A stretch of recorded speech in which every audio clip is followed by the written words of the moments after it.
నా చిన్నతనంలో 5-6 వయసు ఉన్నప్పుడు ఇలా పైకి చూసేది. పైకి చూసి మేఘము నా మీద పడుతుందేమో భయపడేవాడు.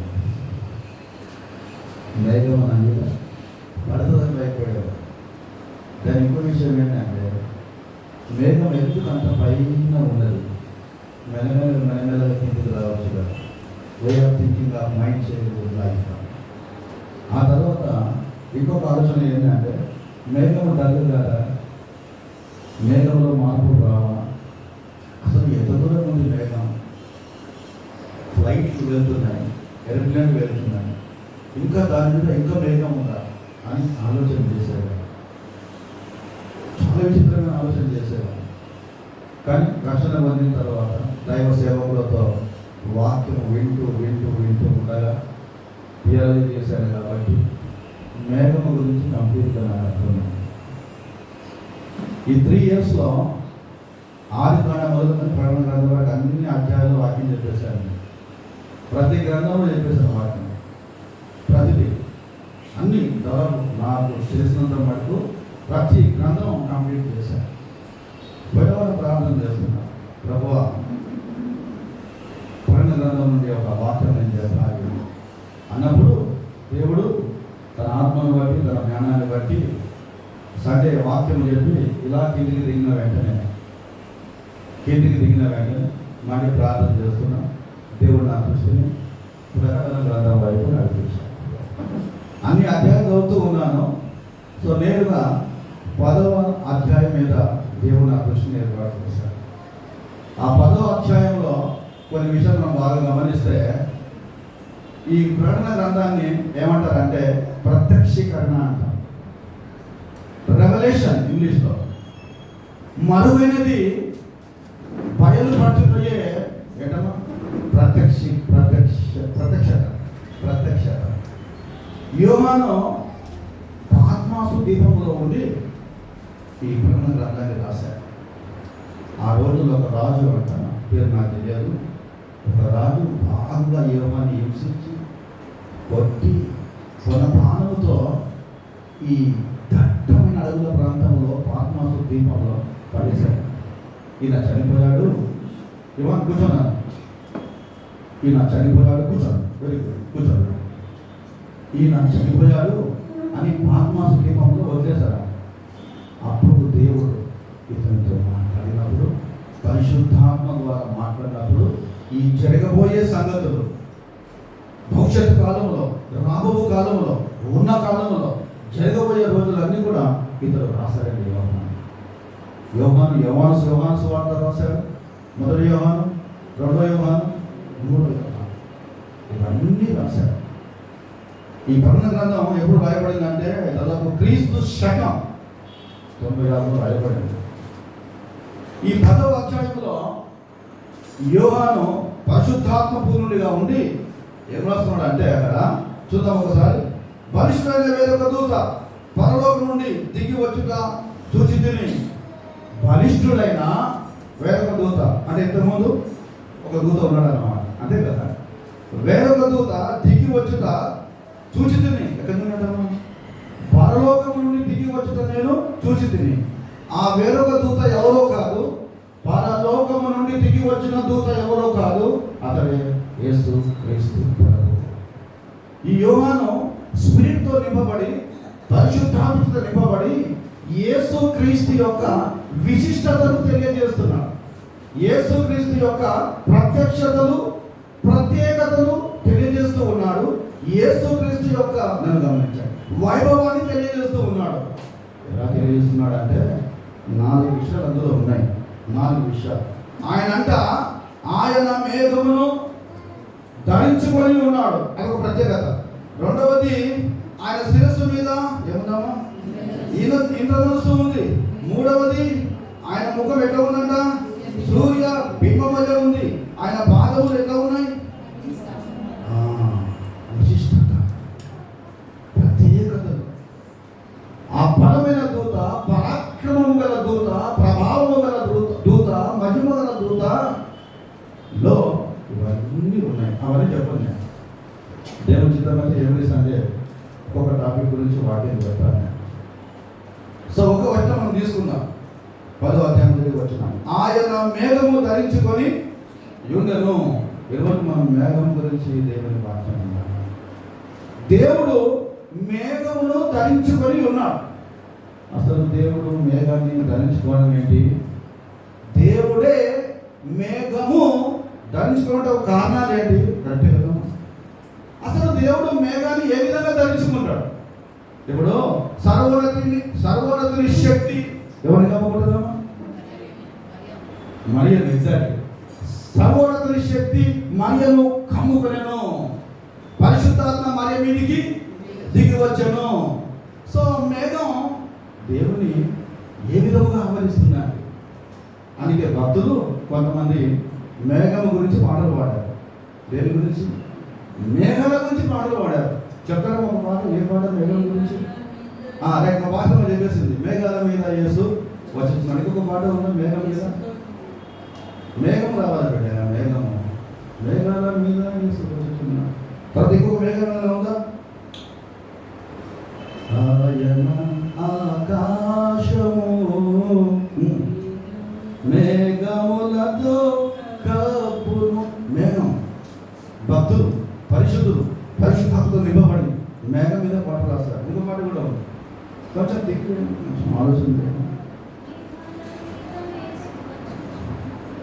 ఆకాశం దగ్గర చెప్పారు. భాషణ గారు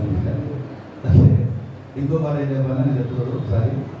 అందుకే ప్రతి ఒక్కటి మనం చాలా ఇంట్రెస్ట్గా ఆలోచన చేయాలి. ఓ ఎగ్జాక్ట్లీ.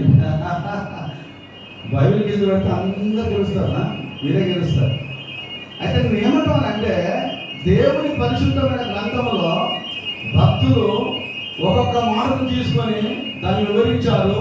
అంత మాత్రమే కాకుండా దాని మీద పాటలు కట్టి పాడి దేవుని స్తుతించారు. సో క్వశ్చన్ ఏంటంటే, దేవుడు మేఘమును ఏ విధముగా ధరించుకున్నాడు? ఈరోజు మనం ఏం చేద్దామంటే ఆది కాండం మొదలుకొని ప్రకటన గ్రంథం వరకు తిరిగి వస్తాం. మొత్తం ఇంత తిరిగి వస్తాం. నేను చాలాసార్లు వాక్యం చెప్పేటప్పుడు కొన్నిసార్లు ఒకే అధ్యాయం మీద స్టిక్ అయ్యి వాక్యం చెప్తాను. కొన్నిసార్లు ఏం చేస్తానంటే జస్ట్ ఒక వచనం తీసుకొని ఆ వచనంలో 3 మాటలు తీసుకొని వాక్యాన్ని బోధిస్తాను. కొన్నిసార్లు ఎలా చెప్తానంటే జీవితానికి సంబంధించిన ప్రసంగం ఒకే వ్యక్తిని తీసుకొని ఆయన జీవితంలో ఉన్న సంగతుల గురించి నేను చెప్తాను. ఆ తర్వాత దాన్ని కొన్నిసార్లు ఒక టాపిక్ తీసుకొని బైబిల్ అంతా తిరుగుతూ ఉంటున్నాను. సో ఈరోజు మనం అదే చేద్దాం. సో విషయం ఏంటంటే, మేఘము దేవుని ఎందుకు ధరించను? అసలు దేవుడు మేఘము ధరిస్తాడా? అసలు మేఘం అంటే ఏంటి అంటే, మొట్టమొదటిగా మేఘము దేనికి సూచన అంటే, మేఘము దేవుని శక్తికి సూచన. మేఘము దేవుని శక్తికి సూచన. ఈ మేఘాన్ని దేవుడు ఎప్పుడు సృష్టించాడు అంటే, ఆదియందు దేవుడు భూమి ఆకాశములను సృష్టించను. ఆకాశం అనగానే ఆకాశములు ఉన్నాయి, ఆకాశములు అనగానే మేఘములు కూడా ఉన్నాయి. కాబట్టి మేఘం అంట దేవుని శక్తికి సూచన. ఆయన తన నోటి మాట ద్వారా ఆకాశమును, ఆకాశంలో ఉన్న మేఘాలు దేవుడు నోటి మాట ద్వారా సృష్టించారు. ఈ మేఘముల గురించి యోబు ఏమంటున్నాడంటే 37:11 త్వరగా 37:11 యోబు 37:11 అందరూ చదవాలి వాక్యం ఈరోజు అందరూ 37:11 త్వరగా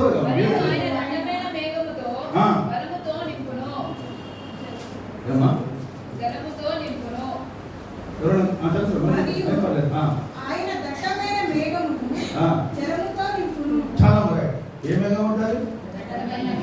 ఆయన దట్టమైన మేఘమును జలముతో నింపును. దేవుడు సముద్రాన్ని వేరు చేశాడు, జలములను కూడా.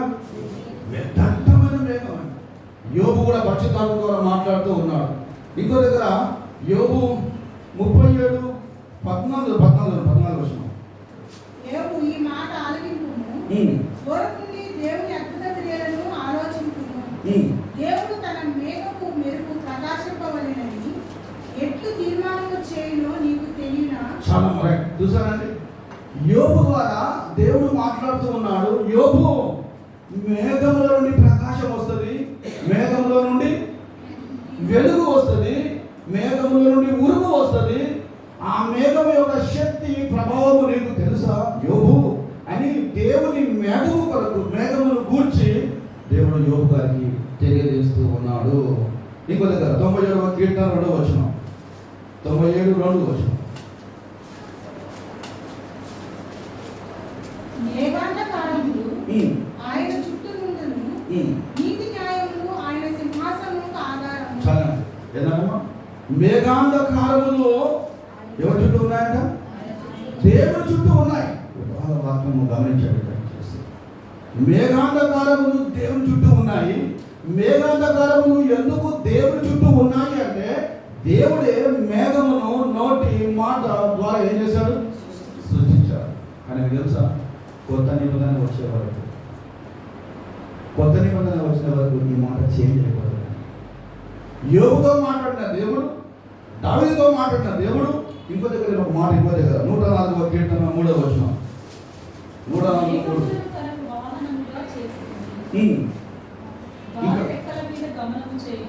చాలా దేవుడు అంట మేఘమును తనకు వాహనములుగా చేసుకొని గాలి రెక్కల మీద ఏం చేస్తున్నాడు? గమనం చేస్తున్నాడు. This is the power of God అన్నమాట.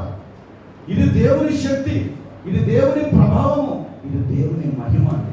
అందుకొరకే ఈ మేఘము దేనికి సూచన అంటే దేవుని శక్తికి, దేవుని బలానికి సూచన అంటే. అందుకే కొత్త నిబంధనలు వచ్చే వరకు ఆ విషయం చేంజ్ అయిపోతుంది. కొత్త నిబంధనలు ఏముందంటే మేఘము దేవుని ఆవరించను. అదే కొత్త నిబంధనలో చదవండి దయచేసి మత్తయి సువార్త 17:5 అండి. మత్తయి సువార్త 17:5 త్వరగా. అతడు ఇంకనూ మాట్లాడుచుండగా ఇదిగో ప్రకాశమానమైన ఒక మేఘము వారిని కప్పుకొనెను.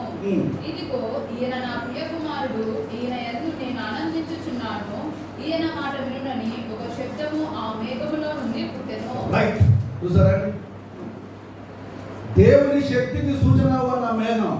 ఆ రూపాంతరం కొండ మీద అంటే కదండి, మోషే ఉన్నాడు, ఏలియా ఉన్నాడు, యేసుక్రీస్తు కూడా ఉన్నాడు. ఆ సంభాషణ జరుగుతూ ఉన్నది. ఆ సంభాషణ జరుగుతున్న సమయంలో ఇదిగో ఈయన నా ప్రియ కుమారుడు, ఈయన యందు నేను ఆనందించున్నాను, ఈయన మాట వినుడని శబ్దం ఎక్కడి నుంచి వచ్చిందండి? అది నాకు ఇవి మర్చిపోతాం మనం. ఎక్కడ వచ్చినాం ఈ శబ్దం? అదే మేఘంలో నుండి ఉరుము రావడం చూసాము, మేఘంలో నుండి వెలుగు రావడం చూసాము, మేఘంలో నుండి కాలువపురు రావడం చూసాము. కానీ మేఘంలో నుండి ఏమొచ్చింది ఇప్పుడు? వండర్, ఆశ్చర్యం అండి. ఈయన మాట వినుడి, మేఘంలో ఒక శబ్దం. సో నాకేమర్థమైందంటే ఆ మేఘమే దేవుడు, ఆ మేఘమే తన కుమారుడైన యేసు క్రీస్తు ప్రభువు.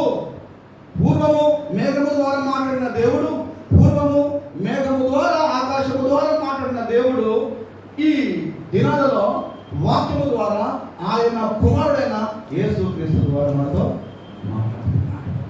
మేఘము దేవుని ఆవరించను. నాట్ ఓన్లీ దట్, మేఘము యేసు క్రీస్తుని కూడా ఏమంటలేదు, యేసు క్రీస్తుని కూడా.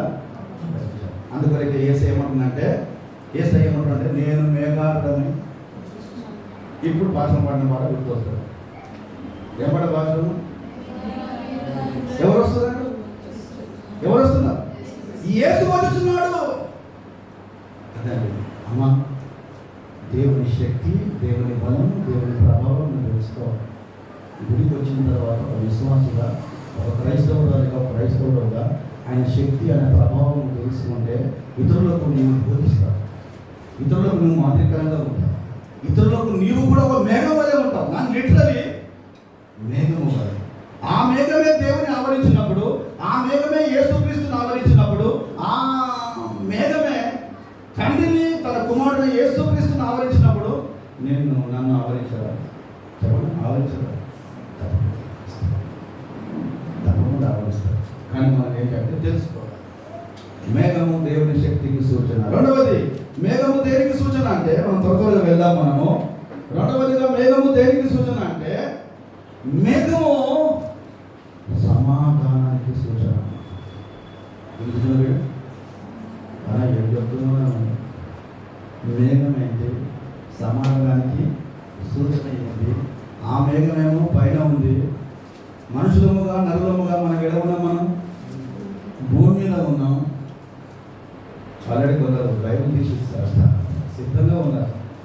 ఓకే, మేఘము సమాధానమునకు, కరుణకు, ప్రేమకు, కటాక్షములకు ఈ మేఘం ఏమా గుర్తుగా ఉన్నది. వాళ్ళు చెబుతారు ఎట్లా మేఘము సమాధానములకు గుర్తుగా ఉంది. చదువు శోభను తీసినావు నాకు అర్థమైంది. చదువు అక్కడ అక్కడ ఎగ్జాక్ట్లీ నాకు అర్థమైంది. నువ్వు పేరు తీసినావు కదా, ఇంత బిగినింగ్ పట్టుకున్నావు అతను, అందుకే నాకు అర్థమైంది. ఓకే, ఆది కాండము 9వ అధ్యాయం 11వ వచనం. 9:11 త్వరగా. నేను నీతో నా నిబంధన స్థిరపరచుదును. అవును. సమస్త శరీరంలో ప్రవాహ జలముల వలన ఉమ్. ఇతడు లయపరచబడడు. ఉమ్. భూమిని ఆకాశమును భూమిని నాశనం చేయటకును ఉమ్. ఇతడు జల ప్రవాహము కలగదని పలికెను. అక్కడ మేఘం అని మాట రావాలి. మేఘములో నా ధనస్సును ఉంచుతుంది. చాలు అది వాళ్ళు కట్ చేస్తున్నారు వాళ్ళు నిజంగా. అట్లా కట్ చేయాలి. సేవకునికి విశ్వాసకున్న సంబంధం ఏంటంటే ఇదేనండి.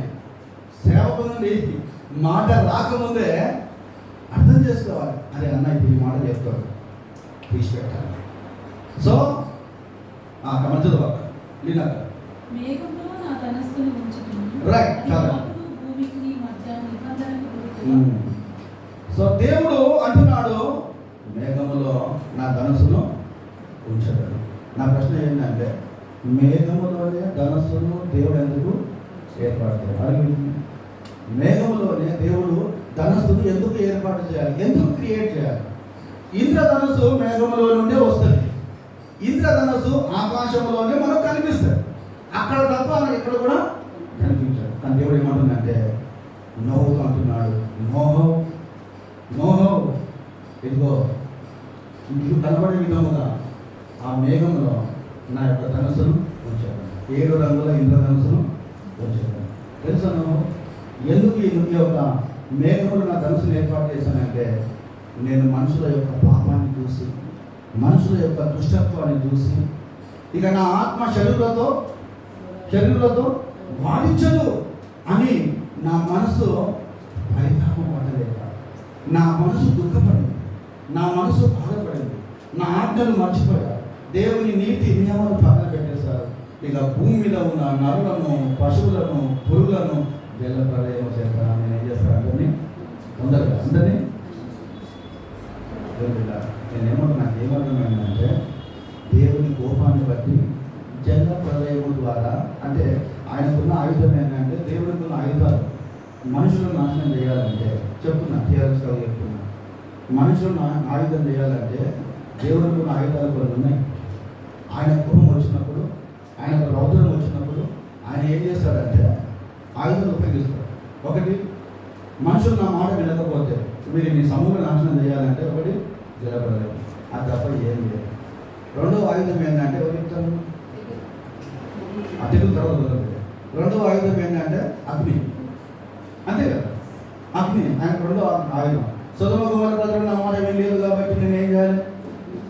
అగ్ని గురించి నేను తర్వాత చెప్తాను, ఎందుకు అన్నాను తర్వాత చెప్తాను. అగ్ని. నేను మూడవ ఆయుధం చూసాము. మూడవ ఆయుధము ఏంటంటే శుద్ధి చెప్పినట్టు తెగులు లేకుంటే రోగాలు. ఈ 3 దేవుని యొక్క ఆయుధాలు. సో ఈ రోజుల్లో దేవుడు చూపించే ఆయుధాలు ఏమంటే ఇక మనకు అందరూ తెలుసు. ఆల్రెడీ ఆయుధం దేవుడు చూపించాడు, ఆయుధం వెళ్ళిపోయింది. ఏ ఆయుధం అది? కరోనా. ఇది చెప్పేది ఒక కరోనా, కరోనా బిడ్డ. ఎందుకు దేవుడు 3 ఆయుధాలు సృష్టించాడంటే దేవునికి లోపడాలని, దేవునికి భయపడాలని, దేవుని దగ్గరికి రావాలని, పశ్చాత్తాపము కలిగి వారి పాపములో ఒప్పుకోవాలని ఈ 3 ఆయుధాలు దేవుడు సృష్టించాడు. దేవుడు నోహును జ్ఞాపకం చేసుకొని ఆ యొక్క మేఘములో ధనస్సును ఎందుకు ఏర్పాటు చేశాడంటే, నోహు నేను ప్రేమ గలవానయ్యా, నేను కరుణ కటాక్షము గలవాని, నేను సమాధానము ఇచ్చే దేవునయ్యా, ఇక మీదట నేను నరులను, పశువులను, వీటన్నిటిని కూడా నిర్మూలము నేను చేయలేను, నేను చేయను అనడానికి ఒక నిబంధన ఇస్తున్నా, ఒక సూచన ఇస్తున్నా, ఒక గుర్తిస్తున్నాను. ఓ అది గుర్తు పెట్టుకున్నాను, మేఘంలో నా ధనుసును ఏం చేస్తున్నా. అప్పుడు నాకు అనిపించింది ఎంత మంచి ప్రేమ ఉండొచ్చు దేవుని, ఎంత మంచి ప్రేమ దేవుని, ఎంత కరుణ, ఎంత జాలి. ఇప్పటికి కూడా దేవుడు నీతిమంతుల మీద కుదరలేదు, అనీతిమంతుల మీద రక్షణ వర్షము ఎందుకు కురిపిస్తున్నాడు, నీతి వర్షం ఎందుకు కురిపిస్తున్నాడు అంటే దుష్టుడు ఏమాత్రం మరణము చెందట నాకు ఇష్టం లేదు. ఆయన తన ప్రవర్తనను మార్చుకొని మారు మనసు కలిగి నూతన మనసు కలిగి తిరిగి నా యొద్దకు వచ్చుటయే కదా అని బైబిల్లో ఉంది. ఇక్కడ స్టాప్ చేస్తా. కానీ కొత్త నిబంధన వచ్చేవారికి ఎట్లా మాట్లాడుతుందంటే ఇది కొత్త నిబంధన వచ్చేవారు దేవుడు మేఘములో ధనుసును ఏర్పాటు చేసి నిబంధన ఇచ్చాడు, సమాధానం. ఇక మనుషులకు నాకేముంది, నేను మనుషులు సమాధానం పడితే మనుషులు నాతో కూడా ఏం జరగదు చెప్పండి, సమాధానం. అందుకే బైబిల్లో వేసి ఏమంటుందంటే నీకు ఎవరి మీద విరోధం ఏమైనా ఉంటే, ఎవరి మీద ఏదైనా ఉంటే నువ్వు వెళ్ళి అనంత వెళ్ళి ఏం చేయాలి, నువ్వు ఫస్ట్ సమాధానం పడు. ఇక్కడ వచ్చి ప్రభువులలో కానీ చెయ్యి, లేకపోతే ప్రార్థన చేస్తూ నీ పాపములు దేవుని దగ్గర ఏం చేయాలి. కొత్త నిబంధన వచ్చేవారికి ఎట్లా ఉంటుంది అంటే చదవండి దయచేసి ఎఫెసీ 1:2 త్వరగా ఎఫెసీ 1:2.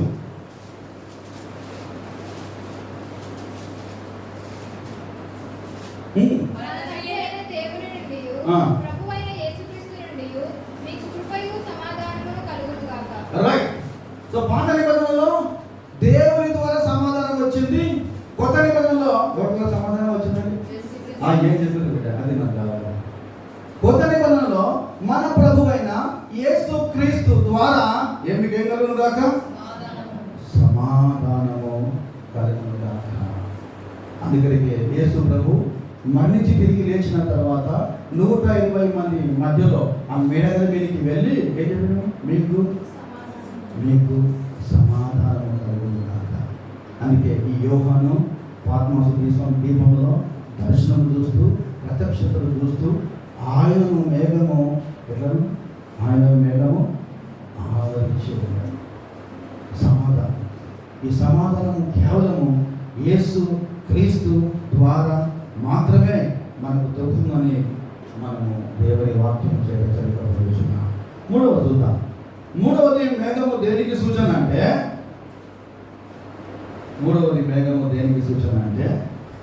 మేఘం అంట ఏమో సంరక్షణకు గుర్తాడు. దేని గుర్తు? అరే అన్న, మేఘం రక్షిస్తాడా? మేఘము సేవ్ చేస్తుందా? మేఘము కాపాడుతుందా అంటే ఎస్. నేను అన్ని దేవుని వాక్యము ద్వారా మీతో మాట్లాడుతున్నా. మేఘము దేవుని సంరక్షణకు గుర్తాడు. చదవండి, చెప్పండి, చదవండి చూద్దాం. తెలుస్తుంది మనకు, మనం ఎంత జ్ఞానంలో ఉన్నాం, ఎంత వాక్యంలో ఉన్నాం అనేది మనకు తెలుస్తుంది. చదవండి ఇప్పుడు నిర్గమకాండం 13:20. నిర్గమ 13:20. అరణ్యము దగ్గరనున్న ఏతాములో దిగిరి. వారు పగలు రాత్రియు ప్రయాణము చేయనట్లుగా యెహోవా త్రోవలో వారిని నడిపించుటకై ఒకటి మీద మేఘస్తంభములో. చాలు రాజసం వద్దు మనం, అమ్మ మన మేఘమే కావాలి. ఓకే. సో దేవుడు ఏ విధముగా ఇశ్రాయేలీయులను, దేవుని ప్రజలను ఏ విధముగా రక్షిస్తున్నాడు అంటే, ఏ విధముగా కాపాడుతున్నాడు అంటే, వారు ఎక్కడ ప్రయాణం చేసినప్పటికీ ఒక్క మాట వినబడింది. స్తుతి చదువుతూ ఉండగా ఒక్క మాట, ఒక ఊరు పేరు వినబడింది. ఏ ఊరు పెట్టేది? అది అర్థం పని అనిపించింది. పారాను అరణ్యము, సుక్కోతు, తర్వాత రెఫీదీము, ఏతాము, ఇక శాతాలు పెట్టారు. అంటే ఇన్ని ప్రదేశాలలో తిరుగుతున్న సమయంలో నన్ను వీరిని సంరక్షించింది, వీరిని కాపాడింది ఎవరు? అది మాత్రం మేఘం. పగలు మేఘస్తంభం వల్లే దేవుడు వాళ్ళు ఏం చేశారు? జ్ఞానించారు. ఇది ఎంత అద్భుతమైన మాట సార్. కొన్నిసార్లు ఇశ్రాయేలీయులు దేవుడే మేఘము ద్వారా మమ్ములను కాపాడుతూ ఉన్నాడు, సంరక్షిస్తున్నాడు, నడిపిస్తున్నాడు అన్న విషయం మర్చిపోయారు. ఎవరమ్మా? 40 సంవత్సరాలు దేవుడు మేఘముల ద్వారా నడిపిస్తే ఆ వేయి మర్చిపోయారు, ఆ ఉపకారం మర్చిపోయారు. మనం ఒకవేళ ఆ టైంలో ఉంటే నిత్యం భయపడుతూ ప్రభు నీకు వందనాలయ్యా, నీ మేఘమే లేకపోతే మా ప్రయాణం ముందుకు సాగదు, ఆగిపోయే వాళ్ళం మేము అని మనం నిత్యం భయం కలిగి దేవుడు తీర్చేవాళ్ళం. కానీ 40 దివారాత్రములు జంతువుల మధ్యలో, విష సర్పముల మధ్యలో, కొండలు గుట్టల ప్రాంతముల సమక్షంలో మేఘము వారి దేవుడు వారు ఏం చేశారు? రక్షించారు. కానీ మీకు తెలుసా, మేఘము దేవుని ద్వారా మమ్మలను నడిపించుచున్నది అనేది గమనించి ఈ ఇశ్రాయేలు దేవుని మీద సాగడము చేయలేదు. అందరూ అంటారు మాకు కీరగాయలు లేవు, మాకు ఉల్లిగడ్డలు లేవు, మాకు అది లేదు, ఎదు లేదు, మేము 5 నిమిషంలో మంచిగా మాంసము తినేవాళ్ళం. కరెక్టే, దేవుని ఏం మర్చిపోయారు, దేవుని ఉపకారం మర్చిపోయారు. మా కుటుంబాలను దేవుడు నడిపిస్తున్నారు, మా కుటుంబాలను దేవుడు కాపాడుతున్నారు, మా కుటుంబంలో దేవుని కృప ఉంది అని మర్చిపోయారు. ఈ రోజుల్లో నేను కానీ మీరు అందరూ కానీ క్షేమంగా ఉన్నామన్నా, సుఖంగా ఉన్నామన్నా, సంరక్షణ కలిగి ఇంత చక్కగా ఉంటే మన చుట్టూ ఎవరున్నారు? దేవుని కంచె ఉంది అని చెప్తున్నాను నేను. దేవుని కంచె ఉంది కాబట్టి, దేవుని కాపుదల ఉంది కాబట్టి, దేవుని సంరక్షణలో మనం ఉన్నాము కాబట్టి ఇంతసేపులో ఉన్నాము. ఇంతసేపు ఇంకా మనకు అర్థం కావాలంటే టాపిక్ వేరేగా ఉంటుంది. ఇది యోగు ఇంటి చుట్టూ దేవుడు ఏమేశాడు? అది మనం నేనేమంటున్నానంటే మన బ్రతుకు దినములన్నీ, మన బ్రతుకు దినములన్నిటను సమాధానంగా పీస్గా సంతోషంగా ఉండాలంటే మనం ఎప్పుడు దేవుడు చేసిన మేలులు మనము మర్చిపోవద్దు. ఏ విషయంలో కూడా దేవుని మీద సరగకూడదు, ప్రజల మీద మనము చెప్పండి, దేవుని మీద సరగకూడదు, ప్రజల మీద మనము. నువ్వు ప్రజలను సరిగితే ఎవరిని సరిగట్ట? అందుకనే మోషే గారు కూడా కోపం వచ్చేసింది. కోపం వచ్చి దేవుడి ప్రజల మీద ఏం చేశాడు? ఏమని సరిగాడు? ఇక ఏమని సరిగాడు? అబ్బో, నా వాసన బాగా చెప్తాడు. ద్రోహులారా అన్నాడు. పాపం, నేను మీరు ఏమన్నా కన్నారా అన్నాడు. ఈ మాటలు, ఈ 2 మాటలు అంతా దేవుని కొంచెం బాగా ఇది రాజు మోసే. నీ తర్వాత ఇంకోటి 2 మోసే. ఎవరైనా ఇక రాజు మోసని అక్కడ స్టాప్ చేసి మళ్ళీ దేవుడు గుర్తుపెట్టాడు. నేనున్నా అంటే దేవుడు ఆల్రెడీ ప్రాణికాలు చేస్తాడు. ఎవరైనా నువ్వు లేకపోతే సౌలు ఏమన్నాడు? నేనున్నా సమూయేల్, నేనున్నా. అట్లా కాదు నాయన, నీ తర్వాత ఇంకొకైనా ఉన్నాడు. ఎవరైనా ఏం చెప్తున్నాను అన్ని విషయంలో ఆయన ఎంచవలసి ఉన్నది, మనము తగ్గవలసి ఉన్నది. ఏం పెట్టారు? మేఘము దేవుని సంరక్షణ గుర్తు ఇప్పటి కూడా ఉంది. దేవుడు మేఘము ద్వారా సంరక్షించాడు, అదే మేఘము ద్వారా సంరక్షించాడు అనకుండా పోషించాడంటే బాగుంటుంది కదా. అదే మేఘము ద్వారా, అదే ఆకాశము ద్వారా దేవుడు వారిని ఏం చేశాడమ్మా? పోషణ ద్వారా సంరక్షించాడు. ఏ పోషణ అది అన్న? చాలా మంది అంటారన్న, మన ఎక్కడి నుంచి వచ్చింది అని నివేదన ఆకాశం, మీరు మేఘం అంటే చదవండి. 78వ కీర్తన, 78వ కీర్తన త్వరగా. 74వ కీర్తన 23-25. 74వ కీర్తన 23-25. నీ మీదికి లేచి వారి అల్లరి నిత్యము బయలుదేరుచున్నది. మేఘము ఆహారమునకై ఆయన వారి మీద మన్నాను కురిపించెను. ఆకాశ ధాన్యము వారికి అనుగ్రహించెను. దేవదూత ఆహారము నరులు భుజించిరి. భోజన పదార్థములను ఆయన వారికి సమృద్ధిగా పంపెను. అక్కడ కొంచెం పైకి వారు దేవుని అంతరిక్షం అనే మాట కావాలి. అయినను ఆయన పైన ఆకాశములకు ఆజ్ఞాపించెను. అంతరిక్ష ద్వారములను తెరచెను. చాలా కరెక్ట్. దేవుని వాక్యం విన్నాం. చూడండి, దేవుడు అంతరిక్ష ద్వారములు తెరిచెను, పైనున్న ఆకాశములకు సెలవిచ్చాను. కాక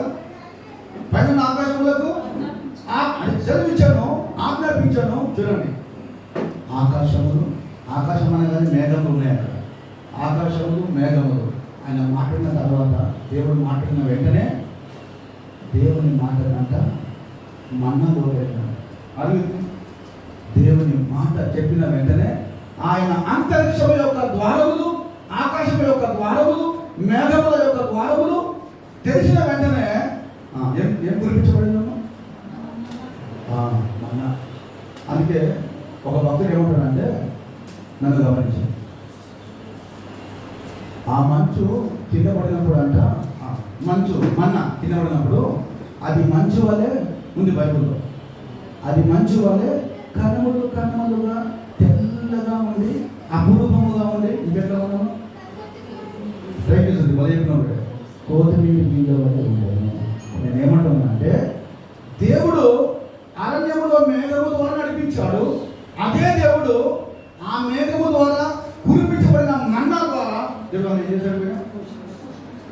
ఎంత విచిత్రం అండి. నన్ను ఎంత విచిత్రం, నాకు చాలా విచిత్రం అనిపిస్తున్నాను. వాళ్ళకు ఆకలి అయితే ఆ నడిపింపులో ఆ మేఘం యొక్క వెలుగు వాళ్ళకు ఆకలి అయితే 40 సంవత్సరాలు మన్నా ద్వారా వాళ్ళు ఏం చేశారు? పోషించబడ్డారు. ఇదే కొత్త నిబంధన కోసం మాట్లాడుతుంది. అది నేను కొత్త నిబంధనకు వస్తే ఆ మేఘం ఎవరో కాదు, యేసుక్రీస్తు ప్రభువు, నేను మేఘాడనై వచ్చుచున్నాను. ఇక మన్నా గురించి ఆలోచన చేస్తే చదవండి, దయచేసి చదవండి, త్వరగా చదవండి. యోహాను సువార్త 1:9. యోహాను 1:9. నిజమైన వెలుగు ఉండెను. అవును. అది లోకములోనికి వచ్చును. వచ్చుచు ప్రతి మనుషుని వెలిగించుచున్నది. చాలు బిడ్డ. మేఘము ద్వారా మాట్లాడిన దేవుడు, మేఘములో ఉన్న వెలుగు ద్వారా మాట్లాడిన దేవుడు క్రొత్త నిబంధనలో ఎలా మాట్లాడుతున్నాడు? నేనే వెలుగును, నిజమైన వెలుగు ఉండెను. ఆ వెలుగు మనుషులందరికీ ఏమిస్తుందంట?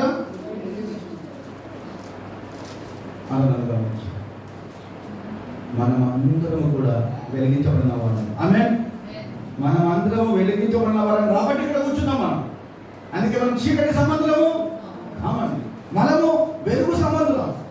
వెలుగులో నడిచేవాడు ఎప్పుడు వెలుగులోనే నడవాలి. చీకటికి వెలుగు ఎక్కడంట? అరే పొద్దు లేదు, సంబంధం లేదు. కానీ కొంతమంది ఏం చేస్తారంటే, కొంతకాలం వెలుగులో ఉంటారు, కొంతకాలం వెలుగు రుచి చూస్తారు, వెలుగుని తెలుస్తాను, వెలుగు రుచి చూస్తారు, కొంతకాలం వెలుగులో ఉంటారు, కొంతకాలం వెలుగు అనే మార్గంలో ఉంటారు. సమయం వచ్చిన వెంటనే ఎక్కడి నుంచి వచ్చారో, ఏ చీకటి నుండి వచ్చారో ఆ చీకటి నుండి. అందుకే పౌలేమంటే, మునుపు మీరు చీకటిలో ఉన్నారు, ఇప్పుడు సజీవుడైన యేసుక్రీస్తు వెలుగులోనికి మీరు. ఇక మన్నా గురించి విందాము. చదవండి. యోహాను సువార్త 6వ అధ్యాయము 50-51 వచనం. 50-51 వచనం. దీనిని తినువాడు చావకుండునట్లు పరలోకము నుండి దిగి వచ్చిన ఆహారం ఇదే. దీనిని తినువాడు చావకుండా ఉండునట్లు పరలోకం నుండి దిగి వచ్చిన ఆహారము.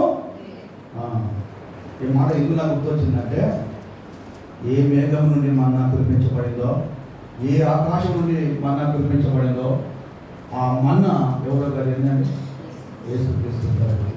అందుకే యేసు ఏమంటుందంటే, పరలోకము నుండి దిగి వచ్చిన మన్నాను నేనే, పరలోకము నుండి దిగి వచ్చిన ఆహారమును నేనే. ఇప్పుడు మీరు చెప్పండి, పరలోకం అంటే ఆ మేఘములో నుండి, ఆకాశములో నుండి, అంతరిక్షముల నుండి ఎవరు వచ్చారండి? యేసుక్రీస్తు. కన్యక మరియ గర్భము ద్వారా పరిశుద్ధాత్మ చేత జన్మించబడి ఆయన లోకానికి వచ్చారు. దేవుడు, నేను 3 విషయాలు చెప్పాను. యోహాను భక్తుడు ఆత్మ దీపంలో ఇలా పరిశుద్ధాత్మతో ప్రేరేపించబడి చెబుతూ ఉన్నాడు. ఆ దూత బలిష్ఠుడు, ఆ దూత పరాక్రమం గలవాడు, ఆ దూత ఆయనకు మేఘము ఆవరించి ఉంటాడు. ఆ మేఘము దేవుని శక్తికి సూచనగా ఉన్నది. ఆ మేఘము ఏం చెప్పారు? సమాధానముకు సూచన ఉన్నది. ఆ మేఘము దేనికి? సంరక్షణకు సూచనగా ఉంది. ఇక్కడ స్టాప్ చేస్తారని మిగతా 3 ఉన్నాయి, అవి చూడాలని చెప్తాను. కాబట్టి ఈ యొక్క ఉదయకాల సమయంలో దేవుని శక్తిని గుర్తెరిగి, దేవుని సమాధానమును గుర్తెరిగి, దేవుని సంరక్షణను గుర్తెరిగి సంతోషముగా దేవుని వాక్యం ద్వారా మనం ముందుకు సాగుదాం. అలాంటి కృప దేవుడు మనకు అనుగ్రహించిన ప్రార్థించారు. అందరూ ప్రారంభించినట్లయితే ప్రార్థించారు.